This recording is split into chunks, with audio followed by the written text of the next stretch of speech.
So I hear you want to know what it takes to be a CSI note-taker and investigator. Well, you picked the perfect day.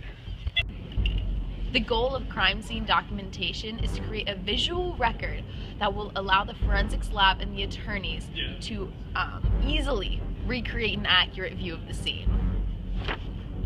Part of CSI training is learning the art of scientific observation. The first thing we do when we get to a crime scene is talk to the first responder. What'd you see when you first got there? Well, the victim was lying dead in a pool of his own blood with a pencil in his throat. The killer was nowhere to be seen. Each time we go to the crime scene, we have to do several walkthroughs to make sure we didn't miss any evidence. When we first enter the crime scene, it's important to know where the offense took place. Is this a primary or secondary crime scene?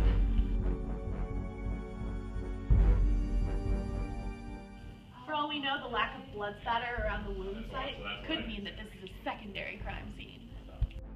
As investigators, we need to place these number cards by important evidence near the body. Agent Bramhall with the FBI. This victim is a part of the Mexican drug cartel. We've been tracking this case for a while now. What have we got? This will get you all caught up, Agent. This window's open. We need to take note of that because it could contribute to body decomposition.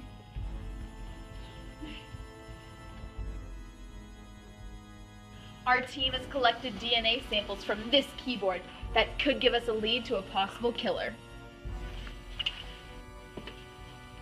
This Gatorade bottle was also found at our crime scene. It's important to note that it is several feet away from the body, suggesting there could have been a possible struggle. In all 20 years that I've been doing this, I've never seen lighting as suspicious as this at a crime scene.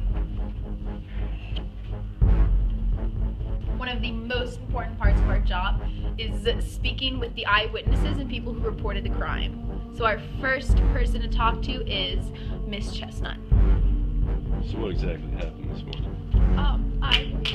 I walked into my room in the morning and there was a dead student on the floor. The fingerprints found on the pencil currently lodged in our victim's windpipe indicate that Jonas is the killer.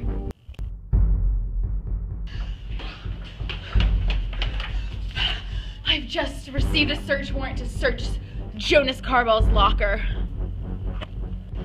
Right now, I'm on my way to open the suspect's locker. And here it is, folks. Inside this locker compartment, I found a box of 12 pencils with only 11 inside. Jonas Carball!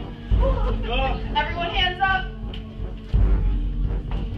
Jonas Carball, you are being arrested for the murder of Chris Lloyd.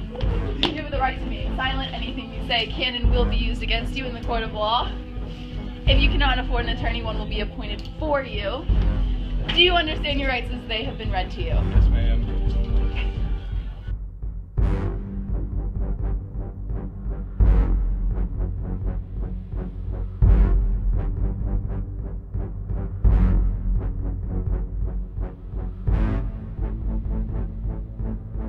After the note taking, we do an interrogation, which will help us get a confession. Sounds like you.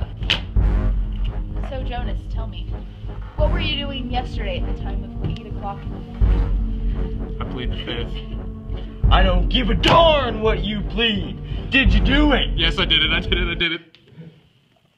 All right. And there we have it, folks. Cool. You know, this is one of the most rewarding parts of the job. You know, this is when you realize that all that hard work and attention to detail is really worth it. Now we just make sure that the evidence we found today follows the correct chain of custody so it can be used in court.